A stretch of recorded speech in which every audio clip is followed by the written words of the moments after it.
Hey guys, welcome back to Set Speaks. In this video, I will continue to talk about yet another childhood favorite of mine that definitely deserved a sequel, Lemonade Mouth. In case you can't tell, I'm going through a phase right now where I'm watching Disney Channel original films on Disney+. So if you guys have any other Disney Channel original movies, favorites, or even more childhood favorite films that you felt deserved a sequel, feel free to write them in the comments below. So I've already done a childhood favorite film last week, Sky High, and if you haven't seen it yet, click that link at the top. I really hope I'm pointing in the right direction. So this video will follow pretty much the same format as the previous one. We'll start off with the film synopsis, followed by a review, and end with why I think it deserved a sequel. Lemonade Mouth follows the story of 5 high school students, Olivia White, Stella Yamada, Mo Banajuri, Charlie Delgado, and Wynn Gifford. They start off as strangers who were put in detention with each other before eventually forming the band Lemonade Mouth to stand up for their beliefs as well as to overcome their struggles both as individuals and as a group. The film is framed as a recounting of the origin of the band as well as the obstacles and struggles that the band goes through leading up to the Rising Star competition, a talent show competition where musical performers compete for a chance to win a record deal with a studio. As much as the film is about the band and their impact on the students at their high school, it also very much highlights the importance of friendship and how music can bring people together and inspire others. Now that I've given the synopsis for the film, it's time for my review. I cannot recommend enough that you watch this movie if you haven't done so. It's well written and the characters are completely relatable. But my number one favorite thing about this film, the soundtrack. Sometimes the soundtrack isn't the most important thing in a film, but when it's a musical teen drama film, it's pretty important. I would absolutely love to play some of the songs to show you why the soundtrack is amazing and why I love it so much, but due to YouTube's copyright stuff, I actually can't even show you guys a brief clip of the songs. So if you have a chance, just look up the Lemonade Mouth soundtrack and you'll understand why I love it. The songs aren't just catchy, but the lyrics are also incredibly inspiring too. There is not a single bad track on the album. My favorites would have to be Determinate and More Than a Band. If you guys have already seen the film, let me know in the comments below which songs were your favorites. So apart from the soundtrack that absolutely slapped, I love the messages about self-expression, inspiring others, and standing up for your beliefs. The whole reason they formed the band in the first place was because they wanted to be heard and to have a voice. Olivia, Stella, Mo, Wynn, and Charlie aren't part of the popular or athletic crowd, and their high school prioritizes athletes over anything and everyone else. So they use their platform as a new band at the Halloween Bash to encourage people to stand up for their beliefs and to speak up and be heard. Even though their principal banned them from playing at the school again after the stunt that they pulled, the film goes on to show just how their music impacted and inspired others. There's people wanting to buy their CD. There's posters all around the school with the messages the band gave at the bash. And even the lemonade chugging motion they did was being imitated by a lot of the students. It's just so inspiring to watch because no one believed in them before the bash, except for their music teacher. Yet after their performance, people not only loved their music, but they were clearly impacted by their messages about self-expression. Of course, like with all films, even though I loved it, there are things I didn't like. The main thing I didn't like was the relationship between Mo and Scott. So Scott was never really appreciative of Mo and her music, and was even a jerk who flirted with another girl while he was still with Mo.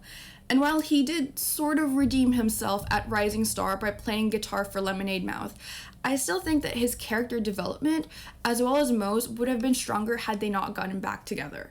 While I get giving him a second chance, since he redeemed himself, it just doesn't make sense for Mo to get back with him when her character arc is about her figuring out who she is as an Indian American teenager. And part of figuring out your identity is figuring out who you are independent of others, especially your romantic partners. But that was basically the only thing I didn't like about the film.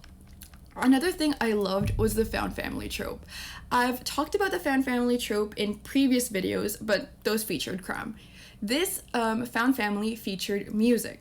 As mentioned, the band started off as strangers, and while the film emphasizes on the importance of self-expression, it also goes to show how important friendship is. Each of the characters have a strained relationship with their families.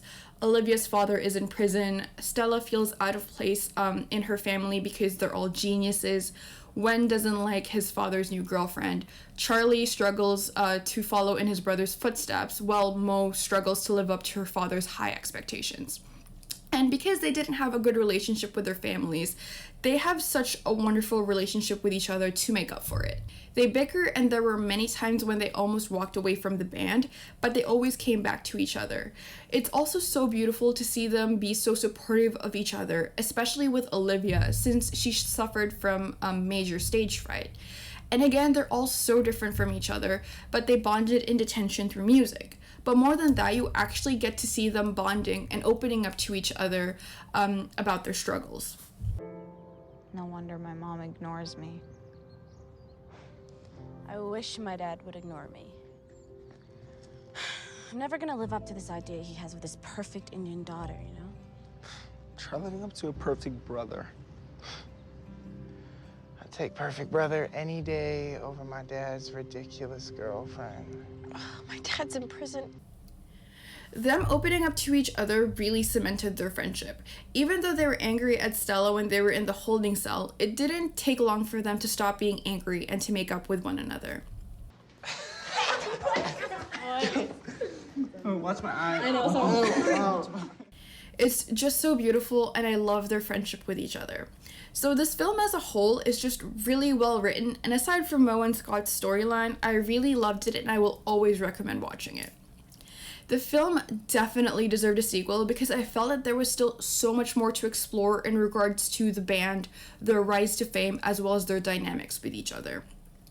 Lemonade Mouth didn't win Rising Star, which had been their main goal.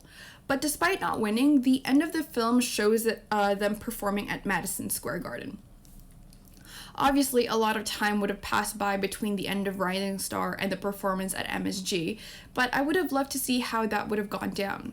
How would they be approached by record labels or a management team? Did they do a lot of tours around the country before performing at MSG? A premise for the sequel could have also shown how fame might have changed them, since they were known at their high school as a band who inspired people to speak up and be heard. But how would that change once they have a larger fan base? And while I know Disney doesn't do political stuff in their movies, or if they did, it's very tame and almost apolitical, I would have loved to see how else the band would use their platform to inspire change. A sequel would have also given us more chances to see the different dynamics in the band. We've been given the band as a whole, a lot of Wen and Olivia moments, some Olivia Mo moments, and even Stella and Wen, but they're all pretty brief. I would really love to see more of the development of their relationships with each other, especially with Charlie and Mo, since he used to have a crush on her before accepting that she would only ever see him as a friend. Also, a sequel would have meant more music. I could honestly go on all day about the soundtrack because it's just so good. And if they kept the same composers and artists who did the soundtrack, the sequel soundtrack, I strongly believed, would have slapped so hard too.